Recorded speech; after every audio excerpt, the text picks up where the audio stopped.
Office Minister James Cleverly joining us now. Mr Cleverly, good morning to you. Let's just start with the NATO base that we heard about over the last couple of days. Reports in this morning's newspapers that up to 3 former military personnel have died in that explosion. Do we know anything more about that? Well, I don't have details on the individuals that have been injured and hurt, or whether or not they're British nationals. Obviously, if there are British nationals involved, the UK Foreign Office will be there to support.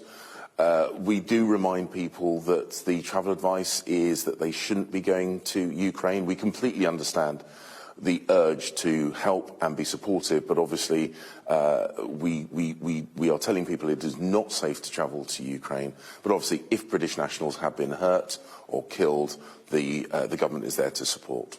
But the government can't confirm this morning whether or not British nationals have perished.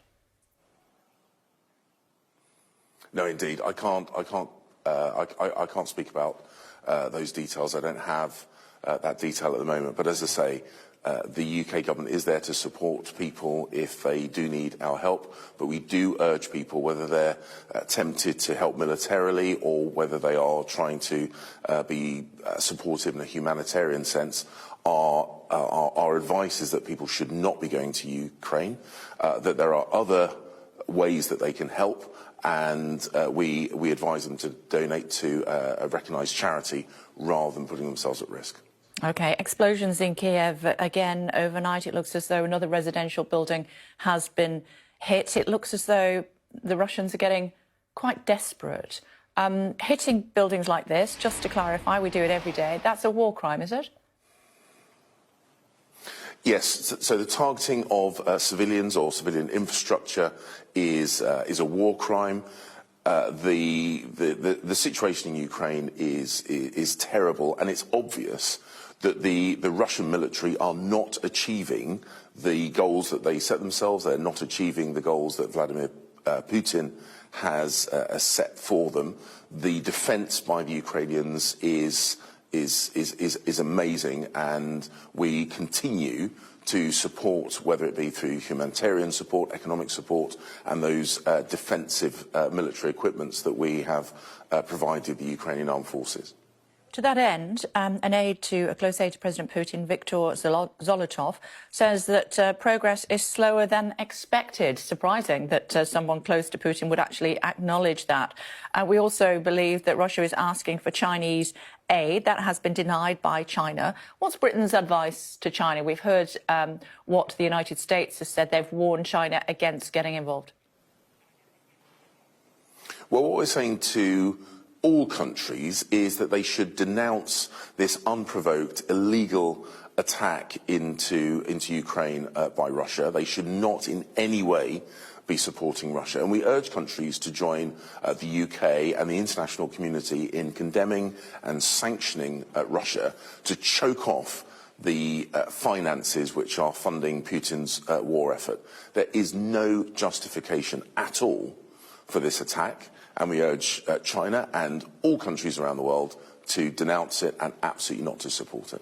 Of course, you're a Foreign Office Minister. Have we told China that? Have we told them to butt out of this war? Well, we have made it clear to all countries around the world that they should condemn this action. We saw at the United Nations an unprecedented scale in that vote at the General Assembly against the actions that Russia have taken. We are seeing every day more countries joining the countries that are sanctioning Russian individuals, Vladimir Putin and the people around him.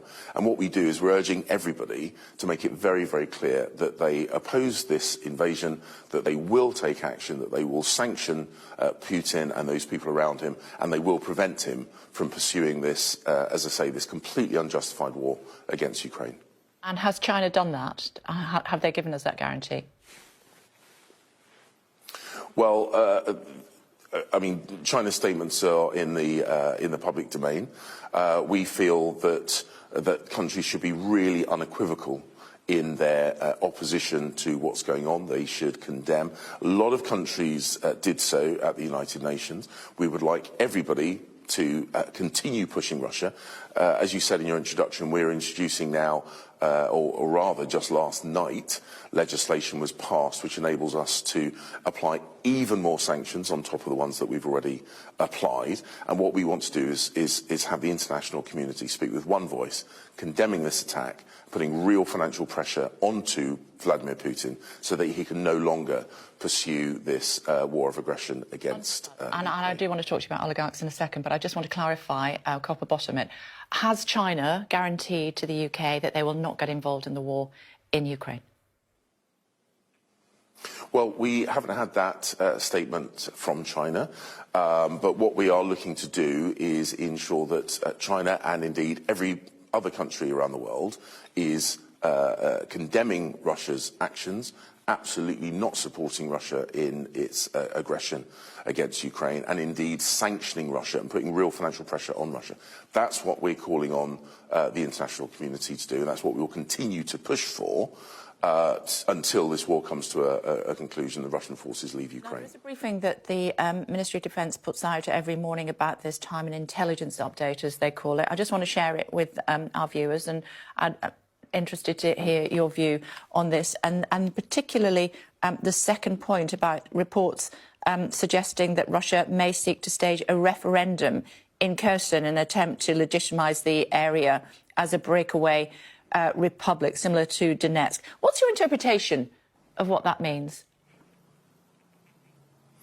Well, it's quite clear that Vladimir Putin's original intention was to have a kind of a lightning war, a very fast war to capture Ukraine, take Kyiv and install a puppet government. That is clearly not working. They are failing in those military aims. So it's now quite obvious that that Vladimir Putin and the Russian military are attempting some form of legitimacy or justification for their military actions. The UK is completely clear.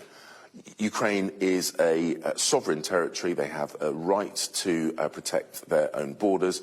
They, a faux election to try and justify Russia's aggression to Ukraine will be recognised for exactly what it is, and that is a fake. And what we are calling upon Russia to do, what we're calling on Putin to do, is to end this war and end it immediately. OK. Fact-finding mission continuing. There's so much to talk to you about this morning. I'll crack on.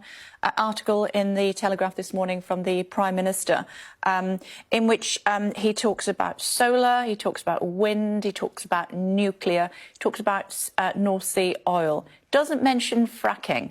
Are we giving up on fracking? Well, we have made it absolutely clear that we need to move away from our collective addiction to hydrocarbon energy. The UK has really led the way. We saw this at COP26 in Glasgow, tail end of last year. The UK has really led the way in pushing for alternative energy production, moving away from gas, moving away from oil. The situation in Ukraine presents a unique and terrible additional emphasis to us collectively to move away from our addiction on hydrocarbons, and it's absolutely right we seek to do that because it's the right thing to do for the environment, and as we're now seeing, it denies Russia an incredibly important source of income that they rely upon to fund this war. And in answer to my question? Well, as I say, we have made it absolutely clear that we are looking ultimately to move away from hydrocarbons in the UK.